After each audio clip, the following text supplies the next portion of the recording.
اصل کہانی دیکھیے خبر ٹائم پر۔ حاکم علی زرداری ایک پاکستانی سیاستدان تھے جنہوں نے 1972 سے 1977 تک اور پھر 1988 سے 1990 اور پھر 1993 سے 1996 تک پاکستان کی قومی اسمبلی کے رکن کے طور پر خدمات انجام دی۔ 81 سالہ صوبہ سندھ کے ضلع نواب شاہ میں پیدا ہونے والے حاکم علی زرداری کا تعلق ایک متوسط درجے کے ذمہ دار گھرانے سے تھا۔ وہ 9 دسمبر 1930 کو فتحور زرداری گاؤں میں محمد حسین زرداری کے ہاں پیدا ہوئے۔ ان کے دادا سجاور خان سیاست سے وابستہ رہے۔ ان کے والد کا خاندان بلوچستان کے زرداری قبیلے سے تھا اور انہیں انگریزوں نے سندھ میں ذمہ دار بننے کے لیے بھرتی کیا تھا۔ ان کی والدہ کا تعلق عراق سے تھا۔ ابتدائی تعلیم مسجد اسکول سے حاصل کی اور matric D C high school Nawaz Shah سے کیا۔ وہ سابقہ پاکستانی صدر آصف علی زرداری کے والد، چیئرمین پیپلز پارٹی بلاول بھٹو زرداری کے دادا اور شہید بے نظیر بھٹو کے سسر تھے۔ حاکم علی زرداری نے اپنی سیاسی زندگی کا آغاز 1965 میں اس وقت کیا جب وہ نواب شاہ ڈسٹرکٹ کونسل کے رکن منتخب ہوئے اور بعد میں ضلع نواب شاہ کے میئر منتخب ہوئے۔ انہوں نے ایوب خان کے خلاف 1965 کے صدارتی انتخابات میں فاطمہ جناح کی حمایت کی۔ 1970 میں انہوں نے پاکستان پیپلز پارٹی میں بانی رکن کی حیثیت سے شمولیت اختیار کی۔ وہ 1970 میں زرداری قبیلے کے سربراہ بھی منتخب ہوئے۔ وہ 1970 سے 1985 میں ضیاء الحق کے دور میں منعقدہ انتخابات میں کامیابی حاصل نہ کر سکے۔ 1988 اور 1993 میں پاکستان کی قومی اسمبلی کے لیے منتخب ہوئے۔ انہیں نواز شریف اور پرویز مشرف کے دور میں قید کیا گیا اور وفاقی سیکرٹری عالم بلوچ کے قتل کے الزام میں ان کے بیٹے کے ساتھ پھنسایا گیا۔ انہوں نے حیدرآباد اور کراچی میں سینما گھر بنائے اور فلم ڈسٹریبیوٹر کے طور پر کام کیا۔ انہوں نے ایک سندھی فلم سورت بھی پروڈیوس کی۔ ان کے پاس نار منڈی فرانس میں ایک گھر تھا جسے قومی احتساب بیورو نے $724 ملین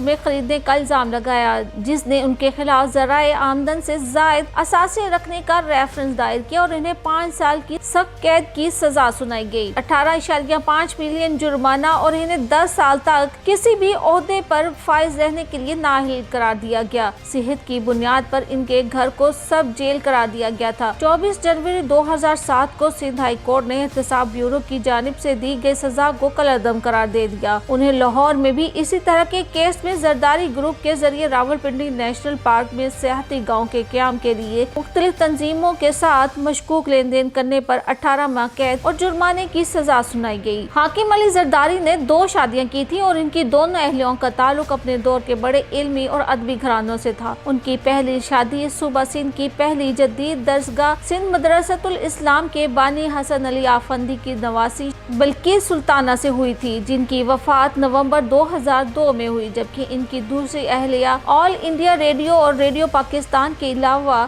BBC ہندوستانی سروس کے بانیوں میں شمار کیے جانے والے معروف شاعر، ادیب اور صداکار ZA بخاری کی سب سے چھوٹی صاحبزادی زریارہ سے کی، جن کی وفات 22 جون 2022 میں ہوئی۔ ان کے 4 بچے ہیں: آصف علی زرداری، فوزیہ زرداری، عذرا پیچوہو اور فریال تارپور۔ ان کا ایک گود لیا بیٹا اویس مظہر بھی تھا۔ ان کی تمام اولاد اس وقت پاکستانی سیاست میں سرگرم ہے۔ ان کے اکلوتے بیٹے آصف علی زرداری پاکستان کے سابق صدر ہیں، جبکہ ان کی دونوں بیٹیاں فریال تارپور اور عذرا پیچوہو قومی اسمبلی کی رکن ہیں۔ وہ اندرون سندھ کے پہلے ذمہ دار تھے جنہوں نے قیام پاکستان کے بعد کراچی شہر میں تعمیراتی شعبے میں سرمایہ کاری کی تھی اور کراچی کا مشہور بمبینو سینما بھی انہوں نے تعمیر کروایا تھا۔ ان کے خاندان کا سیاست سے ناطا کئی نسل پرانا تھا اور ان کے دادا سجاول خان زرداری بھی برطانوی راج کے دوران سیاست میں رہ چکے تھے۔ خاندانی روایات کو برقرار رکھتے ہوئے حاکم علی زرداری نے اپنی سیاسی زندگی کا آغاز 1960 کے عشرے میں ضلع کونسل نواب شاہ کے انتخابات سے کیا، جب ذوالفقار علی بھٹو کی قیادت میں جب پاکستان پیپلز پارٹی وجود میں آئی تو وہ اس کے بانی ممبران میں شامل ہوئے اور پیپلز پارٹی کے ٹکٹ پر ہی 1970 کے عام انتخابات میں پہلی بار قومی اسمبلی کے رکن منتخب ہوئے۔ ذوالفقار علی بھٹو کی حکومت کے دوران ہی پارٹی قیادت سے بعض اختلافات کی وجہ سے انہوں نے پیپلز پارٹی چھوڑ دی اور عوامی نیشنل پارٹی میں شامل ہو گئے۔ کہا جاتا ہے کہ بلوچستان میں فوجی آپریشن ان کے اختلافات کا اہم سبب تھا، جس کی پاداش میں انہیں قید و بند کی صحبتیں برداشت کرنا پڑی۔ حاکم علی زرداری نے 1985 کے غیر جماعتی بنیادوں پر ہونے والے عام انتخابات میں بھی حصہ لیا، لیکن کامیاب نہ ہو سکے اور 1986 میں جب جنرل ضیاء الحق نے مارشل لا کے دوران بے نظیر بھٹو